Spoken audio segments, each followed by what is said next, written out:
구독, 좋아요, 알림 설정, 댓글까지 부탁드리겠습니다. 아까 월세 질문 드렸는데 매월 지출되는 거 말고 주식은 모르는데 월급 저축할 만한 방법 뭐가 있을까요? 달러 사긴 그것도 잘 몰라서 이렇게 말씀하신 분이 있고, 추가로 붙여서 자산은 별로 없지만 현금 생기는 대로 금은 달러 현물로 모으고 있는데 달러가 계속 떨어지고 있는데도 계속 모아야 될지 문의드려요. 일단은 달러가 걱정이 된다, 달러 잘 모르겠다. 저희가 말씀드리는 거는 금도 말씀을 드렸지만 안전자산 이야기했죠. 달러, 채권, 현금.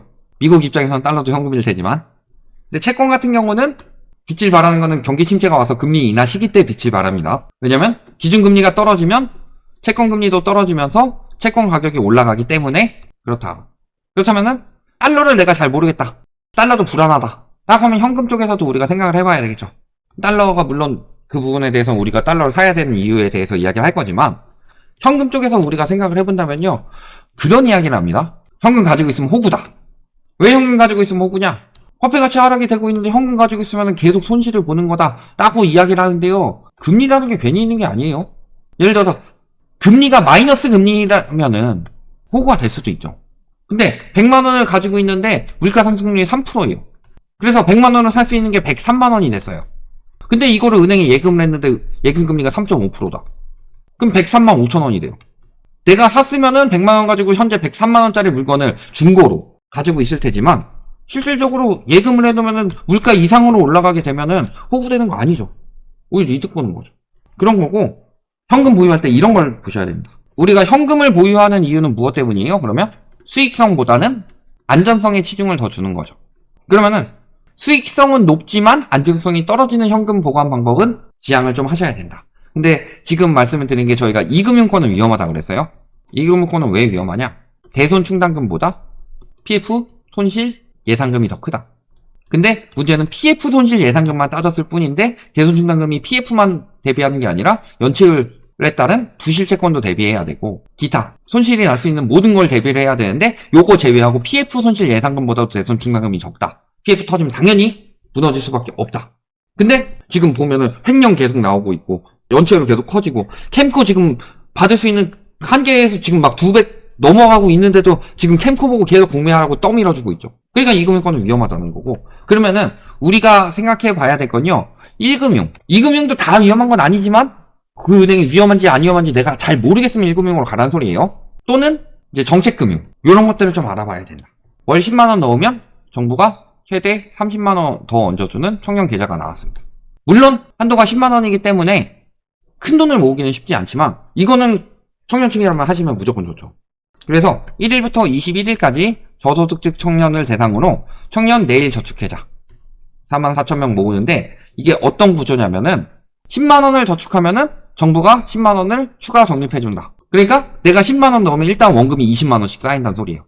여기에 차상위 계층에 속하는 청년 같은 경우는 10만원 저축하면 30만원 지급한다. 그러니까 가능만 하면 차상이 아니더라도 내가 360만원 넣으면은 720만원 플러스 알파로 이자를 받는다는 소리죠. 그 다음에 차상위 계층이라면 10만원씩 넣으면은 1440만원 플러스 알파를 받는다는 소리죠. 3년 뒤에. 이런 것들은 무조건 가능하시면 무조건 해야죠. 저거는 정부에서 추진하는 것이기 때문에요, 정부가 망하지 않는 이상은 보장이 된다. 그런 거고, 여기에 추가로 이런 것들 이야기가 나오고 있어요. 매일 복리로 똘똘한 파킹 통장 찾아라. 이런 것들도 많이 이용해 보시면 좋죠. 다만 여기서 5대 은행보다 저축은행이나 지방은행이 금리 유리하다. 그렇지만 조심하셔야 된다는 거예요. 저축은행 같은 경우는 뭐 말할 것도 없죠. 순손실 났고 대출 내주는 거에 대해서 역마진이 나기 때문에 대출도 줄이고 예금도 줄이고 있다고 그랬어요. 그리고 이미 저축은행 사태 때 4년간 31개 터졌는데 지금 이미 33개 터졌다고 그랬죠. 지방농협에서 요즘에 들리고 있는 이야기 있죠. 적금 좀 해지해 주세요. 이런 것들 피하라고 말씀을 드렸습니다. 그래서 이런 것들 중에서 이제 은행권, 1금융권 같은 경우는 도전을 해보시는 게 좋다. 2금융권 같은 경우는 2금융권이나 뭐 증권사 CMA 이런 것들은 조심하셔야 돼요. 증권사도 지금 상태가 좋지 않고. 그렇기 때문에 예금 보장 안 되는 것들, 그러니까 5천만원 보장해 주는 거 있잖아요. 그거 안 되는 것들은 웬만하면 피하시고 금리 1금융권에서 금리 높은 곳을 찾으시는 게 좋다. 분산으로 나눠주시는 게 좋겠고, 그리고 아까 이야기한 대로 청년층은 저런 청년층 적금, 앞으로 청년층 금융 지원은 늘어날 가능성이 높다고 봅니다. 왜냐면요, 청년 희망적금 얼마 전에 저번에 나왔었을 때 저희가 이런 거 괜찮다고 그랬죠. 그 다음에 청년 도약계좌도 괜찮다고 그랬는데 청년 희망적금을 받은 사람들이 그 돈 만기돼서 청년 도약계좌로 이동을 한다. 청년 도약계좌는 뭐예요? 청약통장이죠. 그러면은 왜 청년층들 청약통장 돈을 집어넣도록 만드느냐? 자, 주택도시기금 여유자금이 2021년에 49조인데 이때부터 정부 바뀌면서 28조 7천억, 18조 13조 9천억으로 계속 이렇게 주택도시기금 여유자금이 줄었다. 근데 주택도시기금 여유자금 늘리는 방법 중에 하나가 뭐다? 청약통장 가입이다. 근데 아까 말씀하신 분 있어요. 그래서 청약통장 계속 가입해야 되냐? 주택도시기금도 저런 상황이니까 불안해서 말씀하셨을 수는 있겠지만 청약통장은 그래도 정부에서 추진하는 것이기 때문에 보장을 해줄 수밖에 없습니다. 정부가 망하지 않는 이상. 근데 정부가 망하면 뭐래도 망하는 거고. 근데 청약통장을 해지를 하게 되는 순간 내가 나중에 내 집 마련을 할 때 매매, 경매, 분양 이런 세 가지 선택지가 있는데 분양이라는 선택지를 놓칠 수밖에 없게 됩니다. 그러면은 분양에서 좋은 게 나올 수도 있는데 그 부분을 놓칠 수 있기 때문에 청약통장은 가지고 계신 거, 내 집 마련 하기 전까지는 가지고 계시는 것이 합리적이다.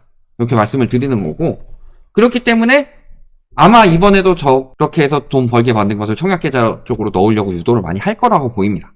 그렇기 때문에 저런 것들에 대해서 말이 달라진다든지 그런 가능성은 높지 않아요. 지금 모집하는 것도 44,000밖에 안 되고 조건을 주는 거고 이런 형식으로 진행되기 때문에 저런 것들은 가능하시면은 아까 뭐 달러 금 이야기를 하지만 달러 금보다 더 안정적이게 벌 수 있는 방법입니다. 그렇기 때문에 저런 것들은 가능하면은 예를 들어 금 올라간다고 하더라도 팔타이밍 놓치면 끝이에요. 늘 말씀드리지만 도박장에서도 내가 지금 뭐 풀하우스가 나오든 스트레이트 플러시가 나오든 포카드가 나오든 뭐 로열 스트레이트 플래시가 나와가지고 돈을 따는 게 당장 따는 게 중요한 게 아니라 내가 그 돈을 환전해가지고 들고 나오는 게 핵심이라고 그랬어요. 들고 나오기 전까지는 번 돈 아니라고 그랬어요. 그런 것처럼 금이나 달러 같은 경우는 내가 타이밍을 놓치면은 돈 벌 타이밍을 놓칠 수도 있어요. 그러니까 가장 안정적으로 수익을 올릴 수 있기 때문에 저런 것들은 안전한 곳으로 찾아서 하시는 게 좋고, 그 다음에 달러 같은 경우는 늘 말씀드리지만요, 지금 환율이 떨어졌죠. 그래서 계속 모아야 될지 이 부분에 대해서 말씀을 하시는데 갑자기 이때쯤부터 쭉 떨어지죠. 왜 떨어졌을까요? 연준 회의 내용 발표되고 그래서 비둘기가 심해졌기 때문에 달러가 떨어졌다 이런 식으로 이야기를 하는데 실질적으로 달러가 언제부터 떨어졌냐면요, 엔화 광고도 있지만 실질적으로는 미국에서 인플레이션이 계속 심해져서 금리나 멀어졌다고 했을 때 오히려 달러 가격이 떨어졌어요. 그래서 사람들이 반대로 알고 있다. 금리 인하하면은 달러 가치가 떨어지니까 환율이 떨어질 것이다. 이렇게 사람들은 오해하도록 만들어요. 근데 금리 인하하면 달러 가치 떨어지는 건 맞습니다. 금리 인상은 화폐 가치를 높이는 게 맞고 금리 인하는 화폐 가치를 떨어뜨리는 게 맞아요. 근데 금리 인하를 하면 달러 가치는 떨어진다. 여기까지는 맞는 말이에요. 요 맞는 말을 가지고 결론을 이렇게 내니까 잘못된 거라는 거지. 여기까지는 맞는 말인데 금리 인하를 하게 되면요, 환율은 달러만 가지고 이야기를 해요. 저희가 문재인 정부 때 계속 이야기했던 게 공급 부족 같은 소리 한다고 그랬죠. 공급 부족이 아니라, 왜? 공급 과잉이냐 공급 부족이냐는 수요 공급의 논리에 따라서 수요와 공급 대비로 해야 되지, 공급량이 단순히 늘어나고 공급량이 단순히 줄어드는 걸 가지고 공급 부족이라고 말하는 건 말이 안 된다 라고 이야기했던 것처럼 환율은요, 달러 가치만 영향받는 게 아니라 원화 가치도 영향을 받습니다. 달러 가치가 금리 인하를 하면 떨어지죠. 원화 가치는 개 떨어집니다.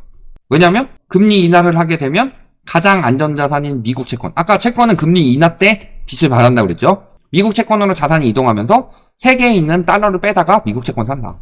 이걸 그래프로 보면은 금리 인상을 했던 94년, 95년보다 오히려 금리 인하를 하면서 우리나라 경제 문제까지 왔더니 달러 가치가 폭등했고, 이때는 달러 고갈이 됐었죠.